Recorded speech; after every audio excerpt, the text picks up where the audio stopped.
திருச்சி அருகே ஒரு கிராமம். அங்க வாழ்ந்தவர் ராமகிருஷ்ணன். அவர் பெரிய ஐயப்பர் பக்தர்.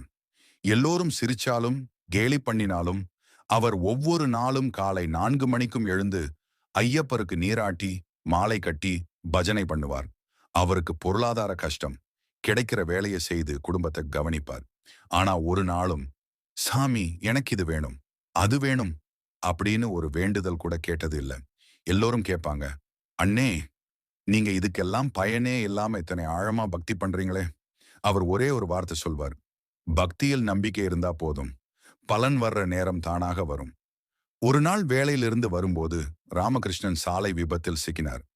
இதுக்கு மேல அவங்க கால் பயன்படாது அப்படின்னு டாக்டர் சொன்னாங்க. குடும்பம் விழுந்து போச்சு. ஆனா அவர் கால் வேலை செய்யலைன்னாலும் பக்தியை குறைக்கல. நாற்காலியிலிருந்து எழ முடியாம இருந்தாலும் அவர் ஐயப்பருக்கு மாலை கட்டி சாமிய சரணமையப்பான்னு சொல்ல ஆரம்பிச்சார். அப்படியே 48ஆம் நாளில் அதிர்ச்சி. அவருக்கு பாதத்துல உணர்வு திரும்ப ஆரம்பிச்சது. மெல்ல மெல்ல நடக்க ஆரம்பிச்சார். எல்லோரும் அதிசயம் என்று சொன்னாலும் அவர் மட்டும் சிரிச்சார். நான் சாமிய கேட்டதில்ல, ஆனா சாமி எனக்கு என்ன தேவையோ அதை செஞ்சாரு.